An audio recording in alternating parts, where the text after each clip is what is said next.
Child rights کی violation جب ہم بات کرتے ہیں تو بے شک وہ چائلڈ لیبر کی شکل میں ہو، سیکچول ایبیوز کی شکل میں ہو، ارلی میرج کی شکل میں ہو، کارپورل پنشمنٹ کی شکل میں ہو، یا نیگلیکٹ اور ڈسکریمنیشن کی شکل میں ہو، ان بچوں پر فزیکل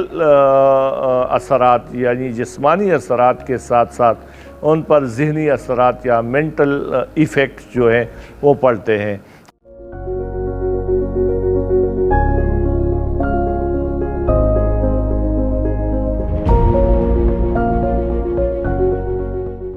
فریڈرک نومونٹ فاؤنڈیشن اسلام آباد میں ہمارا آفس ہے، تو ہمارے ایک پروجیکٹ ہے گڈ گورننس، اس کے انڈر جو ہے وہ ہمارے عمران ٹکر صاحب اور مس ساجدہ نے ایک پروجیکٹ کے لیے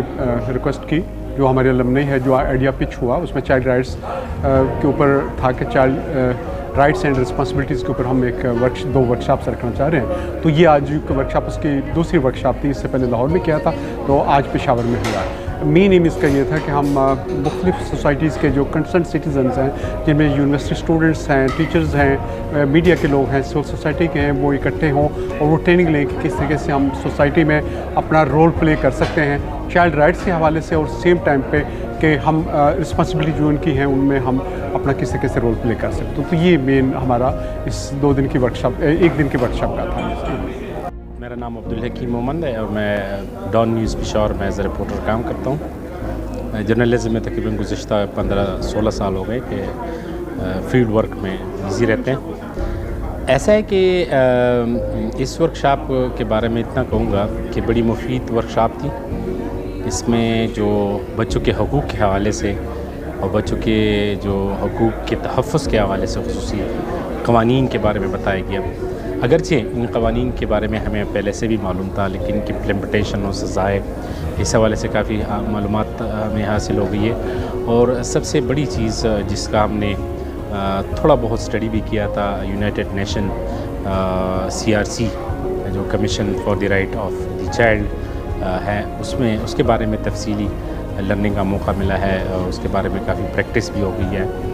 اور جو اپنے ایکسپیرینسز ہیں، جو ہمارے ینگسٹر جرنلسٹس ہیں، یہاں پہ اسٹوڈنٹس آئے تھے، ان کے ساتھ اپنے ایکسپیرینس شیئر کیے،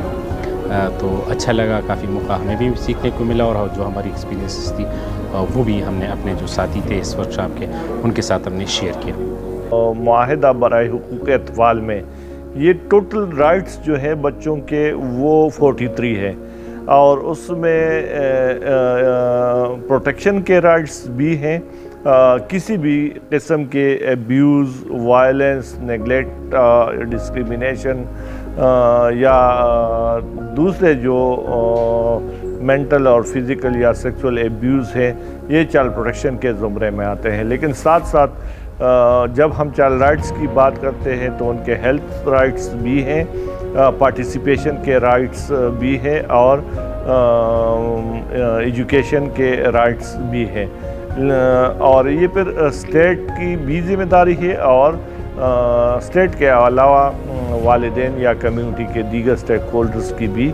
ذمہ داری ہے کہ چائلڈ رائٹس کو نہ صرف یہ کہ پروموٹ کرے بلکہ ان کو پروٹیکٹ بھی کریں۔ جہاں تک وائلیشن کا تعلق ہے تو ہم یہ سمجھتے ہیں کہ کوئی بھی رائٹ جب وائلیشن کی ہم بات کرتے ہیں تو خواہ چائلڈ لیبر ہو گیا، اس میں رائٹس وائلیٹ ہوتے ہیں، چائلڈ سیکچول ایبیوز ہو گیا، رائٹ وائلیٹ ہوتے ہیں، اسکولوں سے بچے باہر ہے، اسٹریٹ پر ہے، بیگنگ میں ہے، تو یہ چائلڈ رائٹس کی وائلیشن ہے۔ جیلوں میں قید بچے ہیں، چائلڈ رائٹس کی وائلیشن ہے۔ کہ پاکستان نے چائلڈ رائٹس کا جو کنونشن ہے 12 نومبر 1990 میں ان پر دستخط کیے ہیں، تو ہم یہ سمجھتے ہیں یہ اسٹیٹ کی اولین رسپانسبلٹی بنتی ہے۔ تو اس لحاظ سے اسٹیٹ نے پروونشل لیول پر اور فیڈرل لیول پر کافی حد تک پالیسی لیول پر لیجسلیشن کے حوالے سے کام کیا ہے، ادارے بنائے ہیں، سسٹم بنائے ہیں،